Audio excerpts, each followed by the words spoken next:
Hello, this is Mike, NoStressMike.com, and I want to talk some on, let's start it off with, I'm in Mexico City, and I've been down here for, let's see, 2 months? 2 months, yeah, and I've been kind of getting around the country somewhat, and I've mentioned before,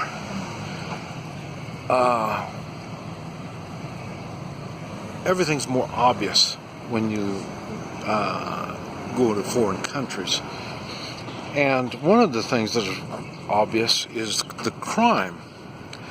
I mentioned when I lived in Guatemala,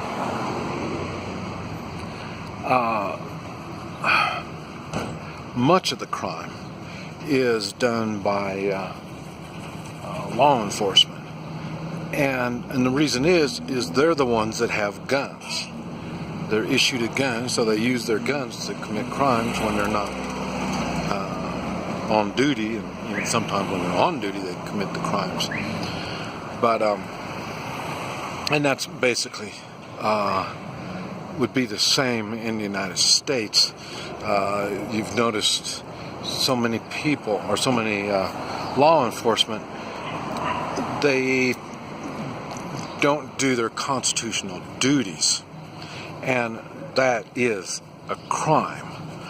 And I wish in the United States they would punish more people for not doing their constitutional duties, because we're seeing it not only in law enforcement, but we're seeing it in our lawmakers, Congress. We're seeing it in bureaucrats.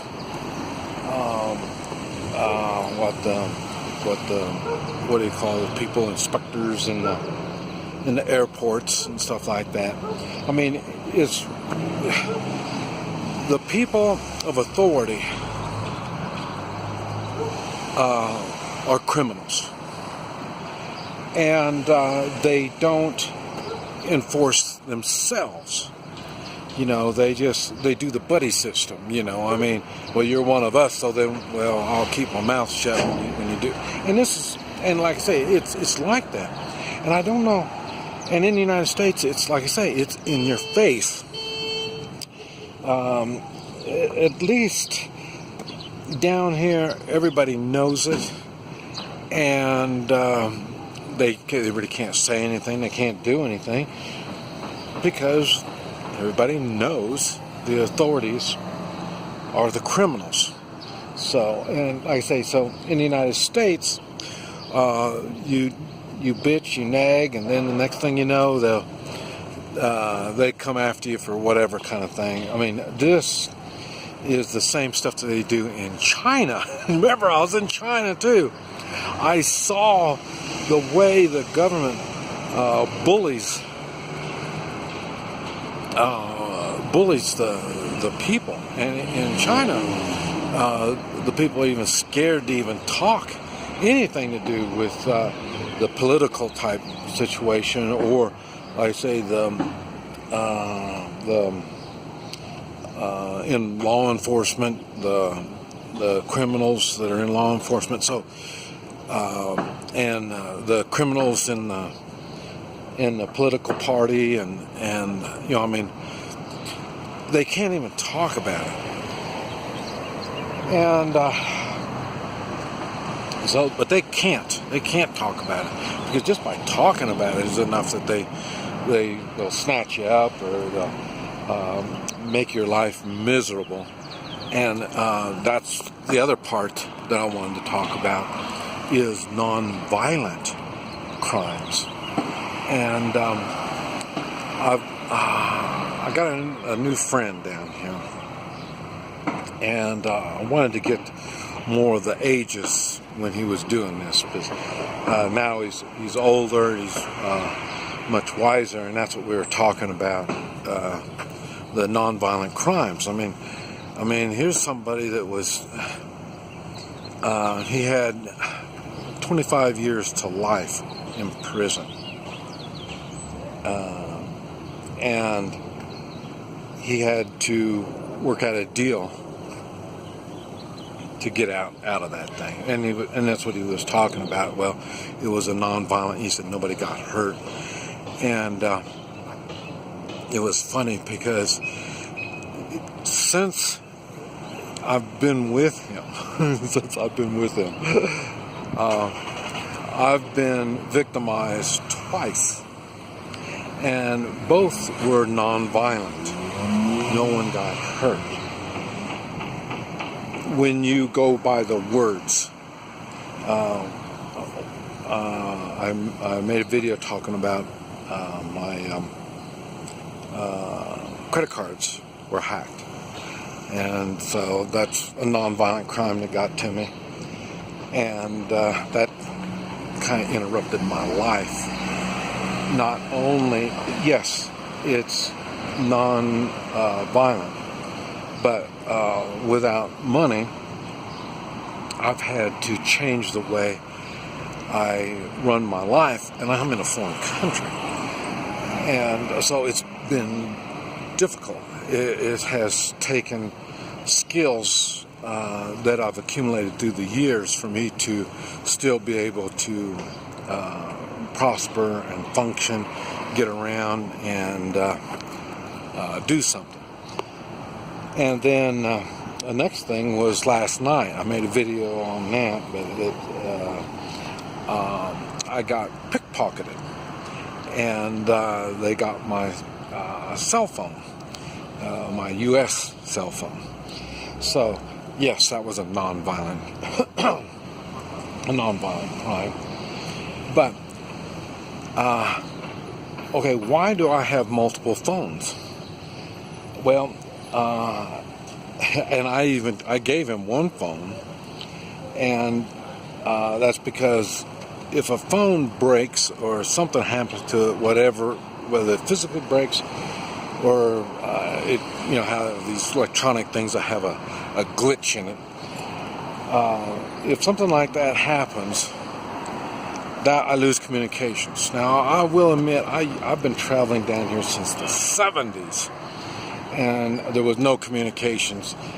And but like I say, I am a spoiled American. I do like the communications. So I do carry, like I say, a phone for each country that I'm in, and then, like I say, an extra phone in case one breaks. It's not always that easy to get a phone. I talked about that when I was in China. For whatever the situation was, I was not capable of having a phone. They would not issue me a phone. But remember, everything's under government control, so they've got their reasons for doing all this stuff. So that's why I got the extra phone. But like I say, it does, and like I say, I talked about everything and things. And like I say, it did shake me because, like I say, it's my communications. And but I was able to shut it down within minutes after. And I go through the whole story about what it is. But it was a non-violent crime. But it was still a crime that it does affect a person's life. And so just because it's a non-violent crime doesn't necessarily mean it's okay to do it. And but like I say, for people, they get used to being victims. That's the part that's worse yet. Like me, I've been victimized twice in, a week? And I don't do well being a victim. And it's halfway making me, I hate to say it, but paranoid. Because like I say, I watch, but down here it's hard to escape having people within arm's reach. I never let people within arm's reach of me for many reasons. But you can't do that. That's not realistic. So now we're right back to being in the city. You're learning skills, but these skills are nothing but just trying to survive in the city. And what I've learned so far when it comes to living in the city, you're like a bunch of wildebeests. And criminals look at all of these people as wildebeests, and they're going to victimize somebody. So, which ones, and it could be, and it's just the timing, the situation. You cannot avoid it. It's just you are one of the wildebeests. Is the alligator going to get you? Is the lion going to get you? You're one of many, and you're just like I say, the herd going along there. You're going to be the ones going to be victimized. Man, this has been an experience. I've learned a lot, and no telling where it's going to go from here. And we're going to. I'm still going to stay here. We're doing a lot of work. I'm helping a lot of people, so we're just going to see what's going to happen. But it's been an experience. But crime, I don't care what kind of crime it is, somebody is hurt. That's what it is. When you don't have morals, this is what happens. This is Mike, NoStressMike.com.